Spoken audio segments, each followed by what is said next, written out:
Alrighty, so today I want to talk about something that's kind of been not bothering me, but something I've been observing from the community, and this is mainly just on the Twitter side of things, which always can kind of be a bit of a mess. But what I want to sort of discuss from that is the Global Dokkan campaign, right? The looming Global Dokkan campaign that is going to sort of set the tone for the rest of the year, right? We've kind of run into this crossroads here where the game is definitely not at its highest interest rate. Players are not playing as much. They're not discussing the game as much. But the players that are here, the ones that talk about the game year round, are in a bit of a nervous spot. And I see a lot of doom posting about the Global Dokkan campaign in specific relation mainly to what the theme of it is going to be. Now, the basis of this is coming from the the Saiyan Saga being the choice of the Legends 7th anniversary. Now, people think that, the discussion is like, is this hype enough for Dokkan to do Global Dokkan celebration and stuff like that? And to me, the answer is no, just flat out. And we're not going to talk about that too much in this video, but that's why I have the Saiyan Saga team pulled up here. This is what people are worried about, that they're going to pull a Legends, do the Saiyan Saga for the second biggest campaign of the year at this point, right behind the 10th anniversary, and that is what people are worried about. But I am here to tell you, I feel pretty confident in the fact that I don't believe this is the case, and I believe that this dialogue needs to kind of come to a bit of a halt, right? I see a ton of doom posting about this theme of the campaign, and I am very confident. I could be wrong, but I am pretty confident in the fact that Dokkan is going to nail this Global Dokkan campaign. So what I went ahead and did was pulled up some categories that I think could work, some sagas that I think they could go to, and I sort of just want to talk about the history of major celebrations, right? And sort of talk about from when I started playing the game to the current day. So if you guys don't know, my main starting point with Dokkan was about the 5th anniversary over on JP. Now, every campaign in like almost any campaign, you can point out like a flaw, right? You could be like, that wasn't great. And this is definitely the case with the 5th anniversary. But you know what people weren't worried about and why they weren't calling it a fumble initially? It's Gogeta and Vegito Blue, right? Like, even if you could say that the content of the celebration wasn't great, the free-to-play units weren't good, maybe the Part 2 LRs weren't good enough, all of that fun stuff, what you can't say is that they chose a bad theme for the campaign, right? Because that is definitely not the case. Gogeta and Vegito Blue doesn't get much better than that for a choice of headliners. Now, again, we really could just go down the rabbit hole of like what was good and what was bad, but I don't want to be here for too long with that. Goku Black was definitely a bit of a fumble, but the premise of it was cool, right? A free-to-play LR that immediately easy aid. Now, did it really work out the way we wanted it to? No, but sometimes these things happen. So the 5th anniversary was kind of like the big first like key celebration that I was a part of and like really like kind of was involved with the game for the time being. So this is sort of the first one that I want to talk about and kind of the good and the bad about it, right? So with that being said, some people would view the 5th anniversary as a fumble, but if this is the standard for a fumble where we get bad content with LR, Gogeta, and Vegito Blue, then I think that we're in a pretty decent spot for this Global Dokkan campaign. Now, in that year specifically, you look at Tanabata. What did we get during Tanabata? Right? It was a big deal. We got the Goku and Vegeta from the Tournament of Power. Now, I don't know what the fastest way to be would pull these characters up. We'll go USS over here. And with these guys, right, undoubtedly, like their kit, this character you could say was right? Pretty damn good, but I think could have been better. And with that being said, still, Tournament of Power has sort of garnered a bit of a more negative reputation over the last like 3 or 4 years, but during 2020, when the Tournament of Power was still only coming off the heels of being about 2 years old, this was a pretty damn cool theme in my opinion. And then you also add alongside Jiren, who was like arguably the best character in the game, was absolutely bananas how good this Jiren was. You sort of had a bit of a recipe for a really, really good sort of theme for a celebration. The characters were really exciting. The characters were very good. And for Tanabata, that is sort of the way that we are looking. now we can sort of go back here on the wiki and go over to the other sort of bit of this. Now, this is where things do get a little bit dicey, right? I don't know if we're going to be able to just pull this up right away. Where is the worldwide download? We go right here. This worldwide download celebration, it's a very similar case to what we saw during the 5th anniversary. And thankfully, I think that they learned from 2020 as a year. Now, again, I think one thing that it's easy to forget about now because it was 5 years ago, but they were operating definitely under limited circumstances and conditions during 2020, right? We had a global issue going on at that time. Now, is it an excuse for everything? Absolutely not. But is there some validity to the fact that maybe they weren't able to execute and land the exact way that they wanted to land for that celebration because of those conditions? Absolutely, right? With a pandemic going on, you just really can't, we'll never really know exactly what's going on behind the scenes.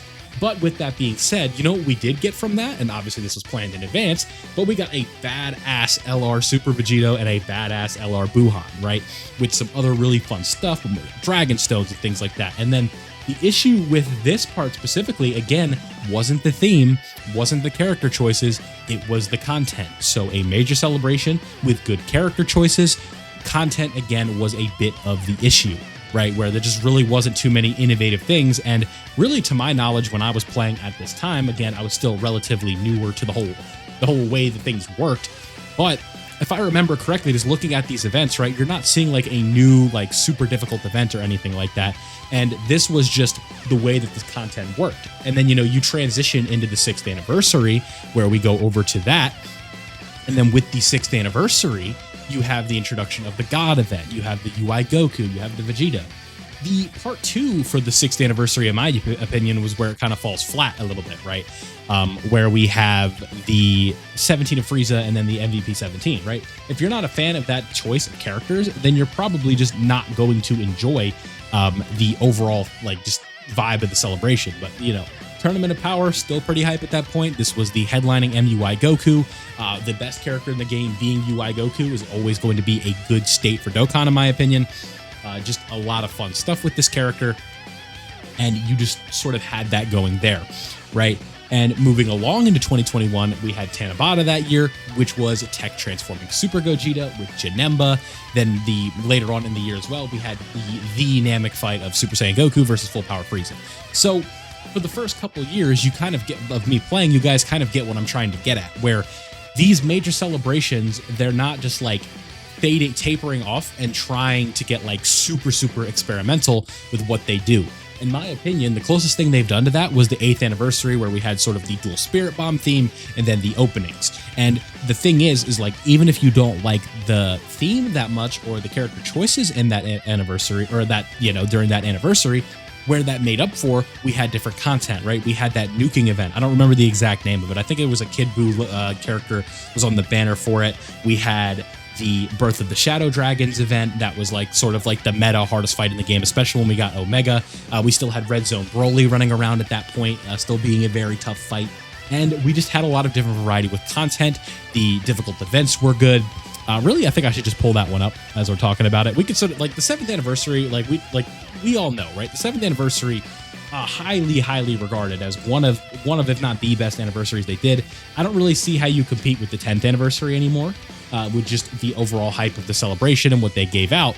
But if we go over here to part 1 with the event, I don't know if going to the JP version of this was the best idea just for events, but if we look at the difficult content, right, we had the free stones from this. We had the Kid Buu, Seize Victory with the Spirit Bomb, right? This was kind of a funky event. It was actually kind of tough to get through, but you guys can see there's flavors in the content, if you will, right? We got Birth of the Shadow Dragons. We got a different style of nuking event. We have fun EZAs, a difficult battlefield, or a new battlefield, excuse me. And this is sort of where we have all of this fun stuff in here. Then if we go over to part 2, this anniversary right here, we got, you know, the opening medley event. That was pretty cool. Fun EZAs. Then other stuff for the updated version of the Birth of the Shadow Dragons fight, Infinite Dragon Ball History, Link leveling event, the tournament, and then some other stuff, right? And then when we go to part 3, we're getting even more of that. And then also on top of what we've seen with the 8th anniversary, we're getting the EZA for like 2 of the most hyped characters in the game's history. right? A new chain battle, RIP, right? The 5-year anniversaries, more stuff for the 10th, for the Birth of the Shadow Dragons fight. So when you see all of this stuff, you are in a really good spot for the way that they've done things. So even if the theme isn't great, you could say that the content is like can be making up for it, right? Where you have a lot of stuff, you're getting a ton of free stuff, you're doing a lot of difficult events, right? And it just overall has some variety to it. So just to make that point, even if like Global Dokkan Campaign were to be that quote unquote nightmare scenario of it being the Saiyan Saga, it still has that quote unquote anniversary level hype to it. And we also are going to have some difficult content to be aside to it, to like be tied to it. Now, do I want it to be Saiyan Saga? Absolutely not. But I just don't think that's what Dokkan's MO is, right? For major celebrations and stuff like that, that's just not how they operate, right? Where if you just look at the history of this entire game and every anniversary or major celebration we've seen, the headliner, right, like the major part of the celebration typically has had some form of the Super Saiyan, right? So first anniversary, Super Saiyan Gogeta. Second anniversary, Super Saiyan 4 Goku and Vegeta. Third anniversary, Super Vegito, Super Gogeta. Fourth anniversary, we're back to the Super Saiyan 4s. Fifth anniversary, Super Saiyan Blue, right? Gogeta, Vegito. Sixth anniversary, Evolution Blue Vegeta, but UI Goku is just a flashy form of Goku that is not a Super Saiyan, but it has a very similar vibe to it in terms of what it is good that Goku is doing. His hair is getting bigger, he has a different aura to him, his hair color changes, and he has a unique technique. So in that anniversary, it's very similar to what a Super Saiyan is, but it's just overall a different technique that was debuted during the Tournament of Power, right? The 7th anniversary, we're going back to fusions and Super Saiyans, Super Saiyan 4s, Super Saiyan Gods, right? The 8th anniversary, Super Saiyan 4 Vegeta, Super Saiyan 3 Goku, Super Saiyan 2 Vegeta. We go to the 9th anniversary, Super Saiyan Gogeta, Super Saiyan Full Power Broly, right? The Gammas are a different story, but it's from Superhero that's tied to Beast Gohan, which has a lot of hype. Beast Gohan might not be a Super Saiyan, but you could argue it's more hype than a Super Saiyan at this point, just because it's the newest form that Gohan has. Then you go to the 10th anniversary, and then there's just all different types of Super Saiyans, right? You look at the other celebrations in between. We've got the major players like the, we go to Tanabata, right? Super Saiyan Blue, Goku, and Vegeta. You got Super Gogeta the next year. Then you have Vegeta and Trunks, who are both in a different form of Super Saiyan, right? 2023, we get Super Saiyan 4 Goku. 2024, we get UI Goku. So when you look at all of these major Dokkan Festival LR celebrations, you are going to be seeing characters of this caliber, right? With Super Saiyan 4s, Super Saiyan Blues, UI Gokus, regular Super Saiyans. We look at the worldwide download celebrations, Super Vegito, Super Saiyan Goku again the next year. Then we look at 2023 with worldwide download. Why am I blanking all of a sudden? 2023 worldwide download, Super Saiyan Blue Vegito, Super Saiyan Trunks, Super Saiyan Future Gohan. We go to 2024, legendary Super Saiyan Broly's, Family Kamehameha, right? All of these major celebrations have Super Saiyans in them. So if they were to do Saiyan Saga for a celebration like this, I highly doubt that we would just be opening up with these two again, right? Considering they just got their EZAs this year, that doesn't make it impossible, but I just do not see that being the case, right? I think that that's just sort of the trajectory that this game has been on this year. It's tough, right? So I just don't think that the conversation is really too needed, because you should have full faith, not full faith, but you should be more optimistic than pessimistic about this stuff, because I think that like it kind of also does come down to just like a mindset thing, right? If you're always going to be like thinking that the celebration is going to suck, I just don't think that's the way that you should be thinking about it, right? Or being worried about the theme, right? This has been the most dry period in the game's history, and we're still finding ways to have fun with the game, right? Is it tough? Absolutely. But this is also just a taste of what the JP schedule is like, right? Global players are more used to gearing up for their yearly anniversary around at this time. And the big difference is you could say like, oh, this is just another anniversary, so really it's not that different. But here's what I'll tell you, right? Where I think that there is a bit of a difference between this year and then years past. So let's just take the 9th anniversary, for example. It's June 21st. You know, the anniversary starting in about 2 weeks, and you've saved up 2,000 stones knowing, okay, I'm going to summon on Gogeta or I'm going to summon on Broly. And then immediately, if I pull one, I'm just going to stop because I need to dedicate all of my stones to Beast Gohan. Now, what's the difference this year, right? Last year, you're able to say like, okay, I know what's coming, right? I know it's going to be Beast Gohan. And when you have Beast Gohan and you know it's going to be him, things are definitely a bit different because, again, you can see the light at the end of the tunnel. You're like, okay, I know what I'm saving for. I know what I'm anticipating. I know what I need to skip summons for because I know what I want. I know Beast Gohan is far and away the best unit in the game. I know exactly what events are coming, what I need to be prepared for, what units I need to link level, what characters I need to EZA, what characters I need to Dokkan Awaken, and all of that fun stuff.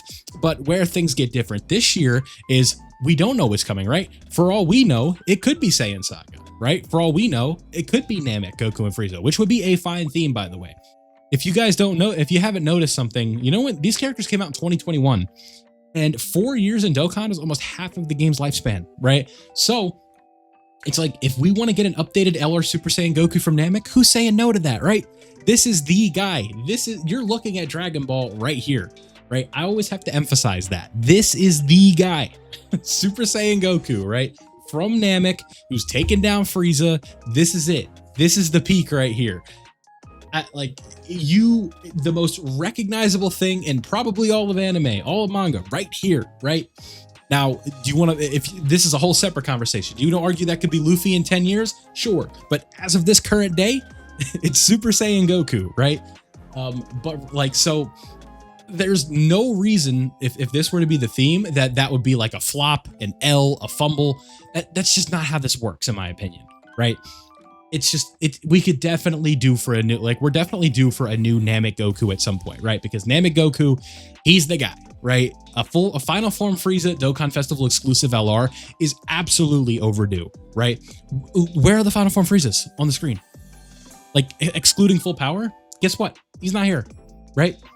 You know when this guy EZA'd? Like 2021 or 2020, right? Like, he EZA'd forever ago. So, it's like, it is time for some more Namek Frieza, and I'm completely here for it, right? Was this guy's EZA good? Sure. But we need, like, a final form Frieza, because he's got the most screen time. Basically, maybe first form has a little bit more, but like the Goku versus Frieza fight, right? Do you know how much reference material they have from that fight alone? They could probably do like a whole year of releases just from that fight, right? If they really wanted to. It's like, okay, here's 12, like, so it's like, imagine they did one TUR a month. They're like, all right, here's 12 Namek Gokus and 12 Namek Friezas, and they still probably have stuff to do, right? That's how much goes on in that fight. That's how much happens.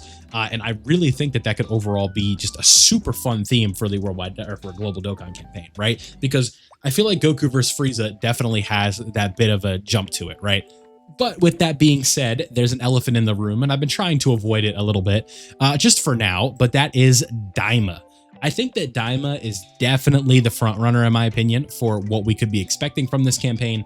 And that's really just coming down to the fact that Super Saiyan 4 Goku is going to be like the Beast Gohan of 2025, right? Where it's just like every time we do a major celebration and Daima Super Saiyan 4 Goku isn't in it, it's like, okay, but where's Super Saiyan 4 Goku, right? We saw this with Beast Gohan. It's like, we had a million celebrations, and every single time it was like, cool, but where's Beast Gohan, right? It's like, we get this guy, and unfortunately, he's in the art, you know, he's right where my cursor is, but that's not enough, right? We Dragon Ball fans are a hungry bunch. We want to be fed good, and tastes of an active skill that 99% of the time we're skipping anyway, it's not enough, right? So we gotta sort of, it's like if we do Daima Goku in Super Saiyan 4 and the first version of we get, it's like a Dokkan Fest LR meant to headline like a huge celebration, it wouldn't be the end of the world, but I think it would kind of be a disappointment if we started at Goku Mini. Now, would it make sense? Sure, but I think that the way I would go about it is like, we do the big boy first. Now, usually that's not how I would think about it, but if we're talking in the lens of the Global Dokkan campaign, that is sort of where I'm leaning to right now of like, let's get Super Saiyan 4 Goku, let's get the big dog out, right, and just go at it. So yeah, just kind of wanted to talk about this discussion that I am not a fan of, really. I think that we have to try and keep the, like, what's the word, right? I don't want to say like we have to stay positive, but I also want to say that I think that it's not a productive discussion to have where we're just like petrified that Saiyan Saga is going to be the global Dokkan campaign, right? I think that I've laid out enough evidence, or at least enough of my case for why I think they're not going to fumble it, why I think that we are in good hands. At the end of the day, it's a gacha game, right? I'm not going to sit here, and this is not a moral standpoint, but right, like these guys, they know that Super Saiyan 4 Goku from Daima is going to make a lot more money than Grade 8 Vegeta from the Saiyan Saga, right? And they know that. They have to. Super Saiyan Goku, you got an argument, right? You could be like, okay, that's fine. But if they really want to nail this home, I think Daima is the way to go. Maybe just all out Super Saiyan 4. That would be a big celebration. And even from a content creation perspective, right? Like off the heels of Tao, the heels of Tien, which nobody cared. Like, sure, these characters are good. Some of you watching this video, you like them. That's fine. But the general standpoint from most players is we don't care. And that sucks because as a content creator, I like when people are interested in the game and they're watching videos, and it gives, more freedom to kind of upload whatever we want and people may watch it. So just kind of wanted to talk about this and ramble for a little bit. Again, the game is really dead right now. So it's just going to come down to what do they think it's going to be. I think it's going to be Daima. And if it's not Daima, I think low-key it's going to be this guy from Namek, right? Super Saiyan Goku from Namek and probably Frieza. So let me know down below what you guys think Global Dokkan campaign. Let me also know down below what you think of the game right now. What would you fix if you were in charge of running things, if you will, and all of that fun stuff. If you did enjoy today's video, don't forget to leave a like before you go and subscribe if you are new so you don't miss out on any of my Dokkan content. Thank you guys for watching, and I'll see you all in the next one.